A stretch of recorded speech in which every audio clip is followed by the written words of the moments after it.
Hello, I am the Jordan coach of the Virginia Bike Volts. Welcome to the Draftables, a series in which I do an analytical deep dive into certain elements of VGC Draft League.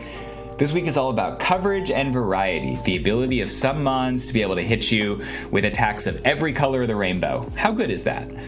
I entered this analysis with very different ideas about coverage than I have now, so I'm excited to impart them.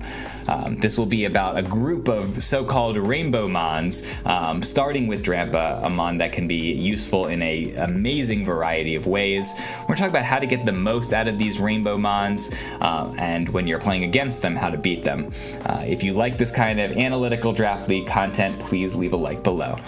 Let's cut right to the core of a Drampa. It is the 10th strongest special attacker in the entire format. That gargantuan 135 places it in the top 30 of all raw offensive numbers, has outstanding coverage, multiple valuable abilities that make a very real impact upon games, and in light of it having rainbow coverage and it being Pride Month, I'm stylizing Drampa as an LGBTQ icon.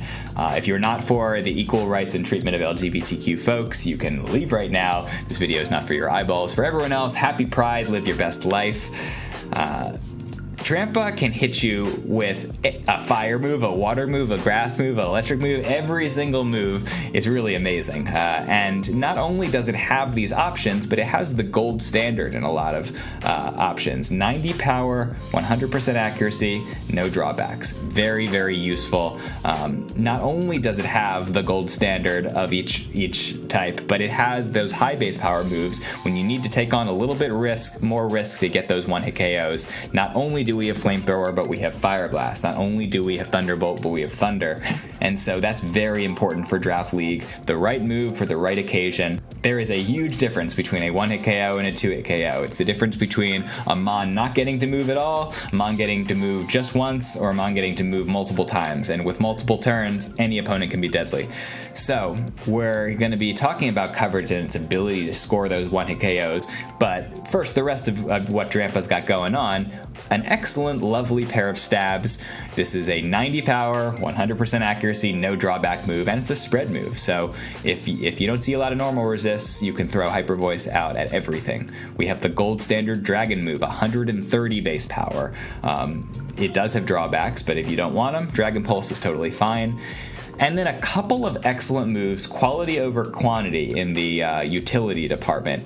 Cutting special attack, cutting physical attack, cutting speed. Way better to have one of these types of moves than zero. And with these moves, you're using that 135 special attack stat, so you're still doing meaningful damage. We have one of the best single boosting moves out there in Calm Mind. We have one of the best disruptive moves. Glare is just T-Wave, but strictly better, so very few mons are gifted to be able to get it. It hits ground types, it's 100% accurate. So a couple of great moves to round out a rainbow of coverage. But can you get those one-shots with coverage moves? That is the question. The answer in the Dynamax era was a general yes. You could put a Solar Beam on a mon, turn it into max overgrowth, and just assume that it's going to get the one-hit KO if it's super effective. The situation, though, is a lot trickier in the non-Dynamax era, which we are heading towards. I know that 4 out of 5 mons are bulkier than Togedemaru, and 1 out of 5 mons are less bulky than Togedemaru. I know this because of the calcs that Poppin and I are running. Thank you so much, Poppin. This is really helpful. But I'm going to show more of this later. The 20th percentile mon, we should be able to get that OHKO, right? Not quite. That's the concerning thing here is we can get that OHKO if they don't invest in bulk, but the opponent has access to the same calculator we do, so they can put on that bulk and live that hit. Are mons just as good as their stab move in the post-Dynamax era? Especially coming off the last Draftables episode where Galarian Zapdos can just use Brave Bird in close combat and murder everything. Hold on, there's plenty of use for coverage moves. The first and most obvious one is mons with weak points. You can target those weak points. First Draftables episode on Swampert, I said you basically just have to fear grass moves. Drampa's got that energy ball, so every Swampert cannot play safely with Drampa on the field threatening an OHKO. Every Scizor is quaking in its boots. Flamethrower is OHKOing max defense Scizor. Every mon doubly weak to electric, every mon doubly weak to ice. This is a non-trivial amount of matchups, like a really real amount of matchups that you crush by having that super effective 4x super effective move. But there are other ways we can turn 2x super effective moves to start OHKOing a lot of the cast. Life Orb is the easiest way to give Drampa more juice, 30% more attack power, and all of a sudden we're OHKOing over a third of fully evolved Pokemon, and most of the non-fully evolved Pokemon, if you've got the right coverage move, which, let's be honest, Drampa usually does. So, Life Orb makes a huge difference. I think it's one of the default items on Drampa for this difference, that ability to get that turn 1 OHKO, very important. If we start adding in high base power moves, the Hydro Pumps, the Thunders, the Fire Blasts of the world, the Focus Blasts and Hurricanes that it for some reason has access to, all of a sudden we're occurring the majority of fully evolved Pokemon. Flareon's actually in the top 100 in special bulk. I was kind of surprised to see that, given the 110. But with the right dials in our favor, we're OHKOing the majority of Mons. The majority of Mons, though, of coverage kings, if you will, don't have 135, and they don't necessarily have quite the coverage that Drampa has, so you can no longer assume that coverage moves can OHKO, even when super effective. You can assume, though, that coverage moves OHKO when you have a 50% boost. Life Orb and high base power is basically 50% boost. Drampa has another way to get a 50% boost with Berserk. When it is at half or lower health, gets 50% stronger, and all of a sudden is a delete on the majority of Pokemon. But there are lots of different ways to get that 50%. You can do a Calm Mind or a Bulk Up or a Coaching. That +1 makes all the difference. You can do a Helping Hand. You can use a Leer. You can whatever. There are lots of different ways, but knowing you need that, so that all of a sudden when you're drafting a Rainbow Mon, that's something to think about. And so I leave this coverage analysis thinking, definitely useful for the weak points, definitely useful when your stab moves won't cut it. One obvious case is that Drampa can't really hit steel types very well, resisted by both dragon and normal, but it's got all the fire moves, so that's like a classic coverage move to hit all those steel types. When you have boost, this is another way to get a 50% boost, is weather, sun and rain. So you get 50% more, and all of a sudden Drampa's coverage moves are as strong as its stab moves, so they become generally useful. And fire and water do a lot more super effective damage than these two. And you have different tools for different circumstances. You don't always want to throw out that Draco Meteor, so knowing that you're doing reliable damage with different coverage moves is very useful. Let's play Optimize That Coverage. Let's put it in action. Take a couple of representative teams. These are some above average teams in my home league, the BBLS. This team is particularly known for having excellent type synergy, but here's some of the ways that Drampa's coverage comes together. It can hit basically everything with a Hyper Voice, but it can target 3 Pokemon super hard with a Heat Wave, 2 Pokemon, or 3 more Pokemon super hard with an Energy Ball, and if you have space for a 4th attack, 2 more Pokemon with a Shadow Ball. That's 8 Mons out of 10, super effective, and everything else, stab neutrally. But Drampa's got the tools for the teams with lots and lots of variety. This is what I think of as a general good stuffs team, another quality team. Ice. If it's got that one weak point from a team perspective in Ice, you've got the Ice move. For the Mons that you for some reason can't hit with your Ghost move, we got or with a normal move, we got the Ghost move. You can fit on a Psychic. That's even useful some of the time when you have to fight an Urshifu and a Toxtricity. So we're just hammering these teams with great type synergy. We can hit the majority of the cast while also doing special attack drops, so like that's a really good way of dealing with an Indeedee and a Jellicent, is snarling them. So right in action, lots of different ways, but thinking also theoretically how some of these sets come together. Life Orb, I think, is the default set. Fire, the default coverage move. This is very, very powerful. Not a lot of questions to ask here, but I haven't even talked about Cloud 9. So it is a weather answer. Drampa is usable in every single weather, can take advantage of every weather, and if it doesn't feel like it, can shut down the weather. So that is a very impactful ability for certain matchups. But knowing that mix-up, either I'm abusing your weather or nobody gets it, is a great amount of variety. So this is like a sun-oriented Drampa here. Sun-boosted flamethrowers are no joke, but also sun modes like to bring their chlorophylls. They like to throw out sleep powders, and I'm immune to every single grass move with Sap Sipper. This is like a rain-compatible Drampa, can set a rain dance, have fully accurate hurricanes, rain-boosted hydro pumps. That can be pretty good, and it's resisting water attacks on its own.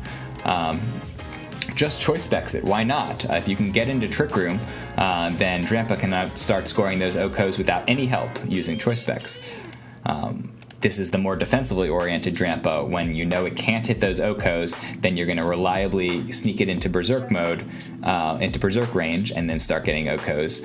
Or Drampa doesn't have to be in Trick Room here. It can just sit there in Icy Wind, live a little bit with the Assault Vest, cut their attack with Breaking Swipe. This is like a mon where I have almost no interest in Trick Room when I'm building a Drampa like this. So Drampa, not just a Trick Room mon, clearly.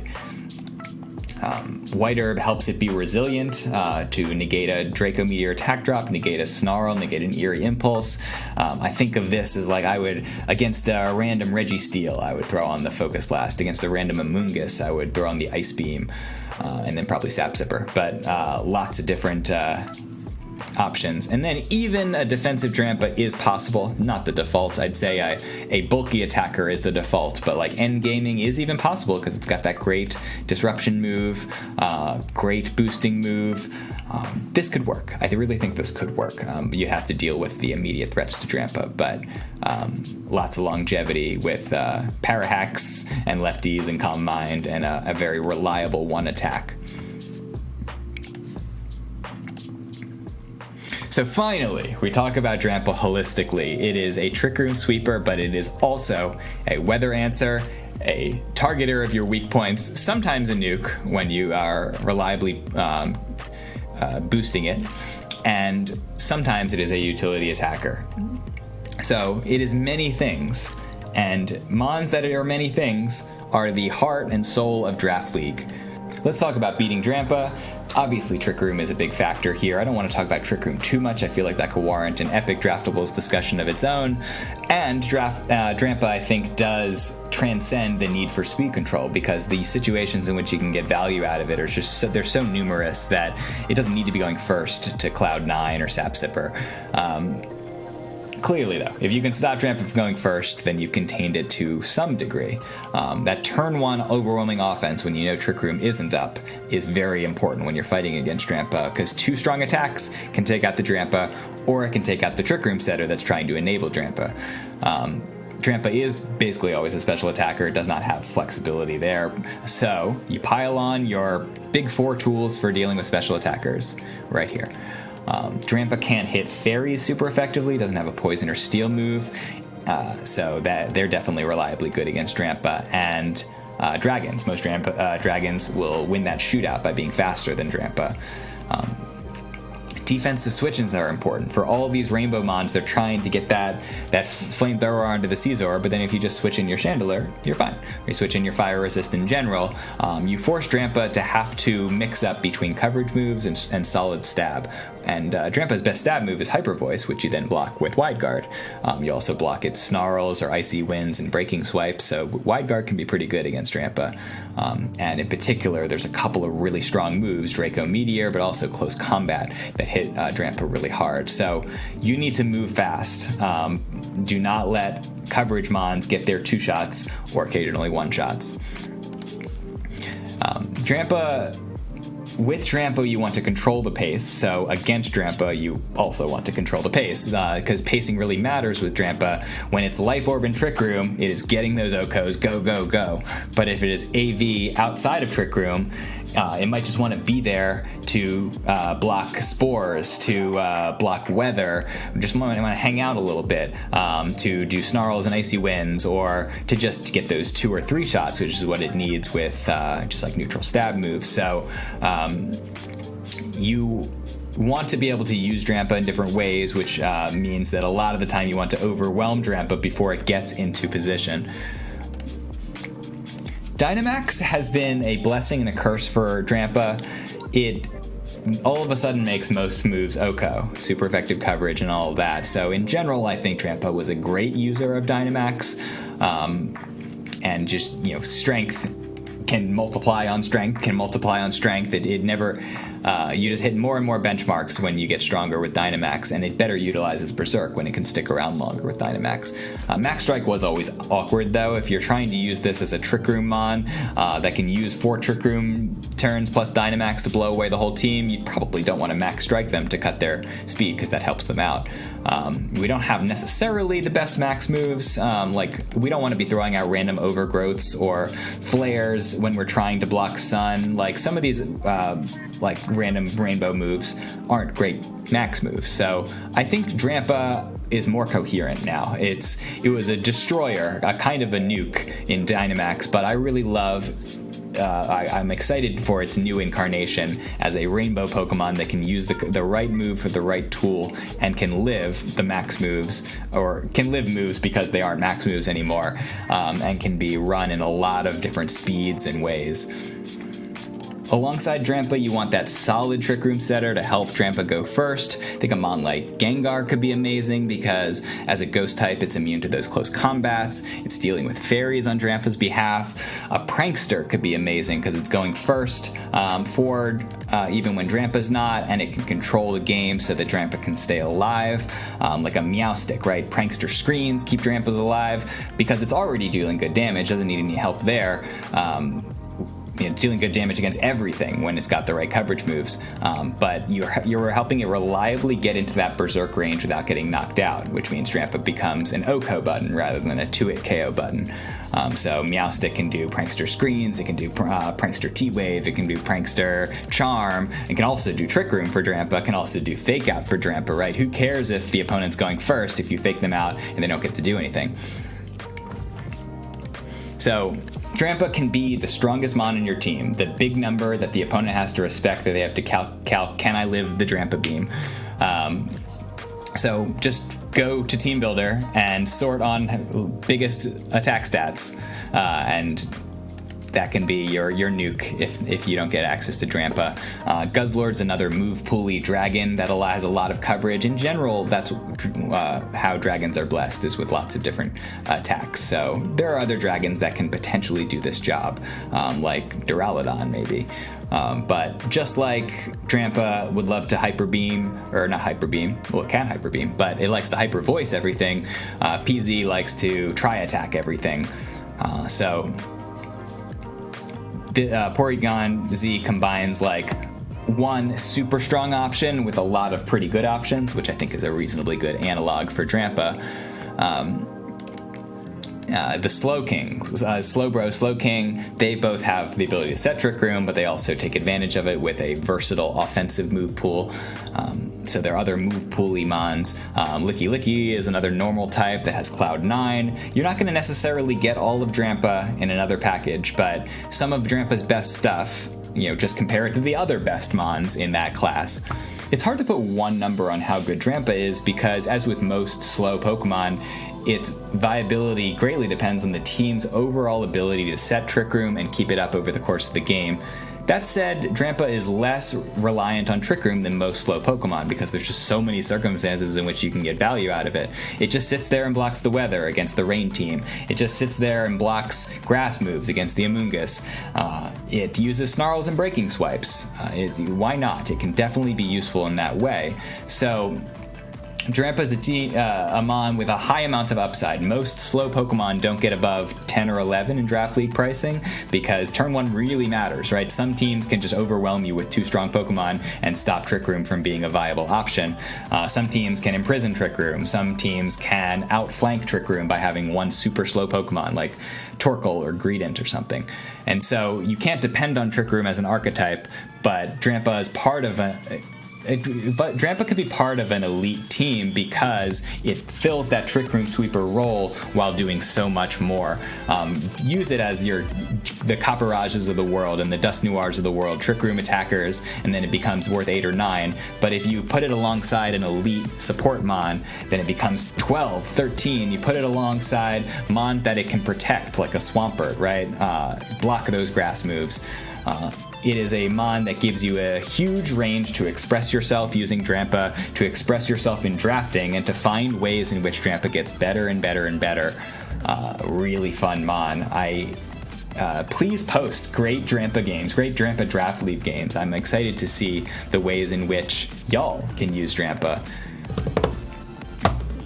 We're done. See you next time.